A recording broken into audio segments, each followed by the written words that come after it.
भारत पर आक्रमण करने वाला पहला मुसलमान कौन था? Option number A Akbar, option number B Mahmud Ghaznavi, option number C Mohammad bin Qasim. तो बताइए, तो राइट आंसर हो जाएगा इसका मोहम्मद बिन कासिम। ये क्वेश्चन आपको याद रखना है अच्छे से, क्योंकि बहुत बार पूछा जाता है। 712 ईस्वी में इसने हमला किया था, पहला मुसलमान था ये। अरब आक्रमण के समय सिंध का राजा कौन था? तो राज सिंह था, दाहिर था, या ऑप्शन नंबर सी देवराय था। तो बताइए, तो राइट आंसर हो जाएगा दाहिर। ठीक है, जब मोहम्मद बिन कासिम ने हमला किया था। भारत पर पहला तुर्क आक्रमण किसने किया था?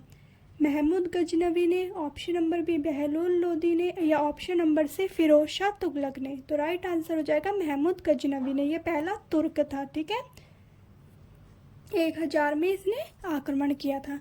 महमूद गजनवी ने मुल्तान को कब जीता था? 1006 में, 1007 ईस्वी में, या 1008 ईस्वी में? तो बताइए, तो राइट आंसर हो जाएगा इसका 1006 ईस्वी में। आगे बढ़ते हैं। महमूद गजनवी ने सोमनाथ मंदिर पर कब आक्रमण किया था? Very important question. तो बताइए इसका राइट आंसर। तो इसका राइट आंसर हो जाएगा 1025 ईस्वी में। ठीक है, मोहम्मद गजनवी ने भारत पर 17 बार आक्रमण किए हैं, ये भी आपको याद रखने हैं। महमूद गजनवी का आखिरी आक्रमण कौन सा था? ठीक है, ये आखिरी आक्रमण उसका जाटों के विरुद्ध था, जब वो सोमनाथ मंदिर को लूट के ले जा रहा था। तो ये होगा इसका 1027 में, जाटों के विरुद्ध। शाहनामा की रचना किसने की थी? मोहम्मद बिन कासिम ने, ऑप्शन नंबर बी फिरदौसी ने, या ऑप्शन नंबर सी उतबी ने। तो बताइए, तो राइट आंसर हो जाएगा शाहनामा की रचना फिरदौसी ने की थी। भारत पर दूसरा तुर्क आक्रमण किसने किया था? Option number A Firoz Shah Tughlaq ने, option number B Muhammad Ghori ने, या option number C Bahlol Lodi ने। तो राइट आंसर हो जाएगा मोहम्मद गौरी ने। ठीक है, तराइन का प्रथम युद्ध कब हुआ था? ऑप्शन नंबर ए बताइए, 1191 में, या 1192 में, या 1193 में? तो राइट आंसर हो जाएगा 1191 में तराइन का प्रथम युद्ध हुआ था। तराइन का प्रथम युद्ध किसके बीच हुआ था?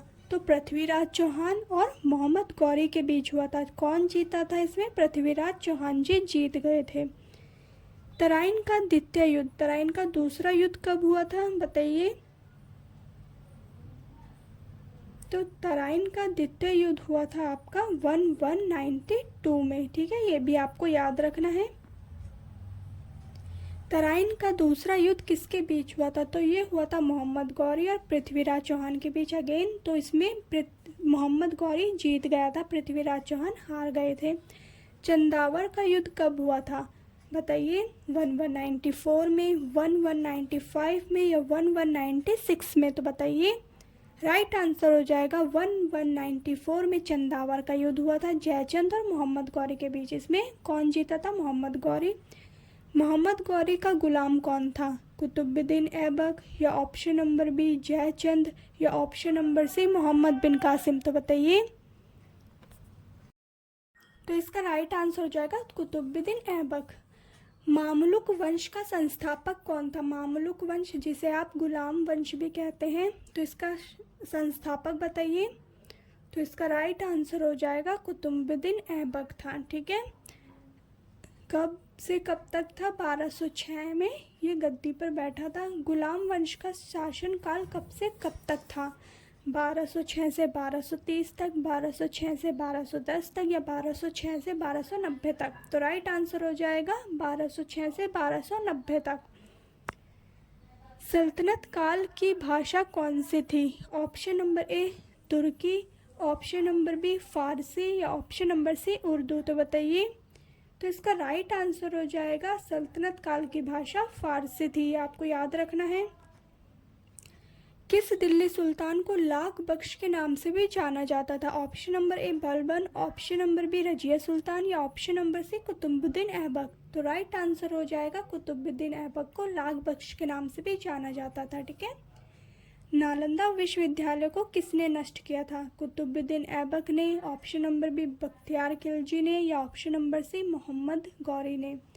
तो बख्तियार खिलजी ने नष्ट किया था। बख्तियार खिलजी और कुतुबुद्दीन ऐबक दोनों ही मोहम्मद गौरी के कौन थे? गुलाम। दिल्ली की पहली मस्जिद कौन सी थी? कुव्वत उल इस्लाम, या option number B Jama Masjid, या ऑप्शन नंबर सी मोट की मस्जिद। तो बताइए। तो राइट आंसर हो जाएगा कुव्वत उल इस्लाम। किसने बनवाई थी? कुतुबुद्दीन ऐबक ने। इल्तुतमिश का शासनकाल कब से कब तक था? 1211 से 1220 तक, 1211 से 1240 तक, या 1211 से 1236। तो राइट आंसर हो जाएगा ऑप्शन नंबर सी। दिल्ली सल्तनत का वास्तविक संस्थापक कौन था? कुतुबुद्दीन ऐबक, या ऑप्शन नंबर बी इल्तुतमिश, या ऑप्शन नंबर सी बलबन। तो बताइए। राइट आंसर हो जाएगा वास्तविक संस्थापक इल्तुतमिश को माना जाता है। रजिया सुल्तान का शासनकाल कब से कब तक था? बताइए इसका राइट आंसर क्या हो जाएगा। रजिया सुल्तान कौन थी? इल्तुतमिश की बेटी थी ये, ठीक है। तो इसका राइट आंसर हो जाएगा ऑप्शन नंबर ए। ये बहुत बार पूछा जाता है इसका शासनकाल, तो ये याद रखना। तुर्कान ए चहलगानी किसने शुरू की थी? बताइए। रजिया सुल्तान ने, ऑप्शन नंबर बी इल्तुतमिश ने, या ऑप्शन नंबर सी कुतुब बिन ऐबक ने। तो ये 40 सरदारों का ग्रुप होता था, ठीक है। तो ये किसने शुरू की थी? इल्तुतमिश ने। तुर्कान ए चहलगानी को किसने समाप्त किया था? स्टार्ट किसने किया था? इल्तुतमिश ने स्टार्ट किया था, और ख़त्म किसने किया था? इसे बताइए। तो राइट आंसर हो जाएगा बलबन ने इसे ख़त्म कर दिया था, ठीक है। इक्तादारी प्रथा को किसने शुरू किया था? इल्तुतमिश ने, ऑप्शन नंबर बी बलबन ने, या ऑप्शन नंबर सी आलम शाह ने। तो राइट आंसर हो जाएगा इसका इल्तुतमिश ने। ई से इक्ता, ई से इल्तुतमिश, ऐसे याद रख सकते हैं आप। चंगेज खान ने भारत पर आक्रमण कब किया था? चंगेज खान कौन था? मंगोल का सरदार था ये। 1230 में, 1221 में, या 1222 में। तो राइट आंसर हो जाएगा चंगेज खान ने कब आक्रमण किया था भारत पे? 1221 में, ठीक है। फारसी त्योहार नवरोज की शुरुआत किसने की थी? ऑप्शन नंबर ए बलबन ने, ऑप्शन नंबर बी आलम शाह ने, या ऑप्शन नंबर सी इल्तुतमिश ने। तो इसका राइट आंसर हो जाएगा बलबन ने फारसी त्योहार की शुरुआत की थी, ठीक है। लौह और रक्त की नीति किसने अपनाई थी? बताइए। तो इसका राइट आंसर बताइए। राइट आंसर हो जाएगा बलबन ने शुरू करी थी, ठीक है, लौह और रक्त की नीति। बलबन का शासन काल कब से कब तक था? बताइए इसका राइट आंसर क्या हो जाएगा। तो इसका राइट आंसर हो जाएगा 1265 से 1287 तक। खिलजी वंश का संस्थापक कौन था? खिलजी वंश सबसे छोटा शासनकाल था, 30 वर्ष तक शासन किया था इन्होंने बस। तो बताइए कौन था इसका संस्थापक? तो जलालुद्दीन फिरोज खिलजी था, ठीक है। आप देख सकते हैं 1290 से 1320 तक शासनकाल था। सिकंदर ए सानी की उपाधि किसने धारण की थी? अलाउद्दीन खिलजी ने, फिरोज खिलजी ने, या option number C Malik Kafur ने। तो राइट आंसर हो जाएगा अलाउद्दीन खिलजी ने। हजार दिनारी के नाम से कौन प्रसिद्ध था? अलाउद्दीन खिलजी, या option number B Malik Kafur, या option number C Firoz Khilji. बताइए। तो राइट आंसर हो जाएगा मलिक काफूर, हजार दिनारी के नाम से प्रसिद्ध था। बाजार नियंत्रण की शुरुआत किसने की थी? अलाउद्दीन खिलजी ने, या option number B Firoz Khilji ने, या option number C Khizr Khan ने। तो राइट आंसर हो जाएगा इसका अलाउद्दीन खिलजी ने। तुगलक वंश की स्थापना किसने की थी? Option number A Mohammad bin Tughlaq ने, option number B Khizr Khan ने, या option number C Ghiyasuddin Tughlaq ने। तो राइट आंसर हो जाएगा गयासुद्दीन तुगलक ने। इसका शासनकाल देख सकते हैं आप। इसका शासनकाल तुगलक वंश का सबसे लंबा है, ठीक है। 90 से वर्ष शायद क्या है, 90 से 91 तक। किसी सूफी संत ने कहा था कि दिल्ली अभी दूर है। बताइए किस सूफी संत ने कहा था? तो राइट आंसर हो जाएगा निजामुद्दीन औलिया ने कहा था दिल्ली अभी दूर है। जोना खान किसका नाम था? गयासुद्दीन तुगलक का, option number B Khizr Khan का, या option number C Mohammad bin Tughlaq का। तो राइट आंसर हो जाएगा मोहम्मद बिन तुगलक का। इब्न बतूता किस शासनकाल में भारत आया था? किसके शासनकाल में, ठीक है। ये हो जाएगा इब्न बतूता किसके शासनकाल में? तो राइट आंसर हो जाएगा मोहम्मद बिन तुगलक के। कब आया था ये देख सकते हैं आप, मोरक्को से आया था ये, ठीक है। इसकी पुस्तक का नाम रिहला था। मोहम्मद बिन तुगलक का उत्तराधिकारी कौन था? Khizr Khan, option number B Firoz Shah Tughlaq, या option number C Malik Kafur. तो इसका राइट आंसर हो जाएगा फिरोज शाह तुगलक। तुगलक वंश का अंतिम सुल्तान कौन था? फिरोज शाह तुगलक, मोहम्मद बिन तुगलक, या नसरुद्दीन मोहम्मद तुगलक। तो राइट आंसर हो जाएगा ऑप्शन नंबर सी।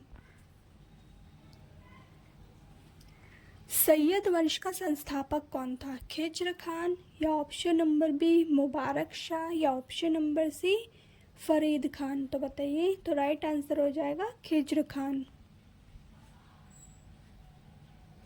सैयद वंश का अंतिम शासक कौन था? आलम शाह, या option number B Firoz Shah, या option number C Khizr Khan. तो राइट आंसर हो जाएगा आलम शाह सैयद वंश का अंतिम शासक था। लोदी वंश का संस्थापक कौन था? Ibrahim Lodi, option number B Bahlol Lodi, या option number C Sikandar Lodi. तो राइट आंसर हो जाएगा बहलोल लोदी। निजाम खान किसका नाम था? सिकंदर लोदी का, option number B Ibrahim Lodi का, या option number C Bahlol Lodi का। तो इसका राइट आंसर हो जाएगा सिकंदर लोदी का।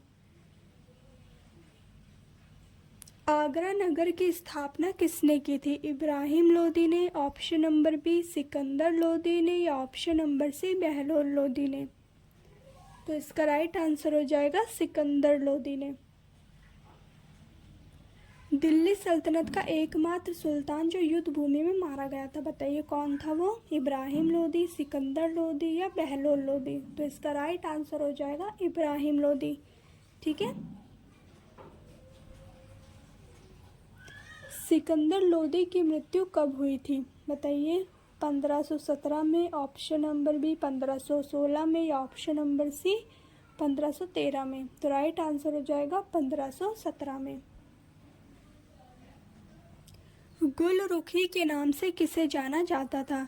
सिकंदर लोदी को, option number B Bahlol Lodi को, या option number C Ibrahim Lodi को। तो राइट आंसर हो जाएगा सिकंदर लोदी को। सितार और तबले का निर्माण का श्रेय किसे जाता है? इब्राहिम लोदी को, फिरोज तुगलक को, या ऑप्शन नंबर सी अमीर खुसरो को। तो राइट आंसर हो जाएगा अमीर खुसरो को जाता है। लोदी वंश का अंतिम शासक कौन था? ये 1526 में पानीपत के प्रथम युद्ध में मारा गया था। इब्राहिम लोदी था, ठीक है। ये आपको याद रखना है। Thank you so much video देखने के लिए। Thank you.